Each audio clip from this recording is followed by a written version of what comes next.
is Joshua Schreier. I teach in the Beth Samuel Summer High School program in Drisha, and I will be addressing Parashat Shemini. In Parashat Shemini we encounter the tragic deaths of Nadav and Avihu on the day of the dedication of the Mishkan.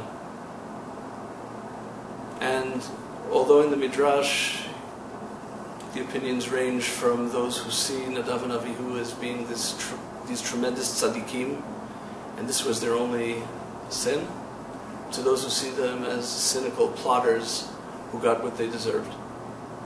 But regardless of whether they deserved it or not, I want to concentrate on Aaron's reaction and Moshe's reaction to Aaron's reaction. After they died, Moshe approached his brother, approached Aaron, and said, Hu asher diber Hashem bikrovai kadesh vel pnei kol ha'am ekaved.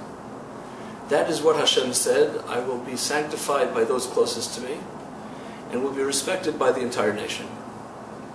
According to Rashi, the Ibn Ezra and the Ramban, Moshe is trying to console Aaron. Something to the effect of, at least for Rashi and the Ibn Ezra, God had told me that this was going to happen. I thought that those closest to Hashem, that it would be either me or you. Apparently, the fact that Nadav and Avihu died means that they were even closer to God than you or me. Rashi, in interpreting Hu Asher Diber Hashem, this is what God said, feels the need to find a pasuk in the Torah where Hashem actually said this. And he goes to Parashat Tetzaveh, and he takes the pasuk V'nikdash bichvodi, be sanctified in my honor, and interprets it, you'll be sanctified in those who are honored by me, b'mechubadai. The Ibn Ezra is a little bit less literal-minded, and he says, no, there wasn't actually a pasuk where Hashem said it, but there was a private conversation where Hashem told Moshe that this was what was going to happen. The Ramban has what I believe to be a much more sensitive interpretation of Hu Asher Diber Hashem.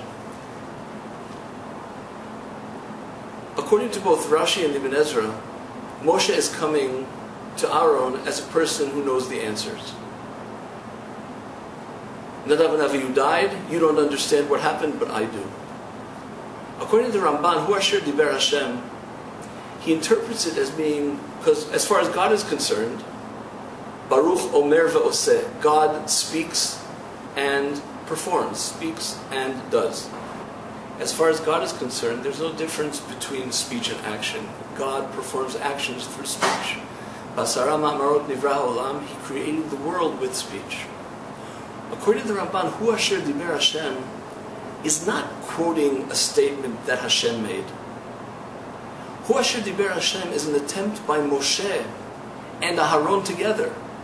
Moshe is approaching Aharon and not coming as a person with all the answers, but coming as a person who is as aghast as Aaron is, as puzzled as Aaron is, as unknowing as Aaron is in terms of understanding what just happened, and taking his brother's hand, embracing his brother and saying, let's try to make sense of what just happened.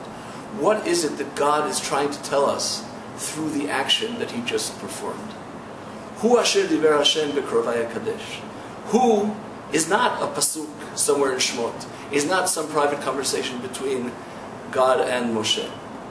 Hu Asher Diber Hashem, God's action. Let's try to interpret it, and to my mind, that's the truest form of Avilut. The truest form of Nichum Avilim is being together with the person who's in mourning and trying to mourn together with him. Shabbat Shalom.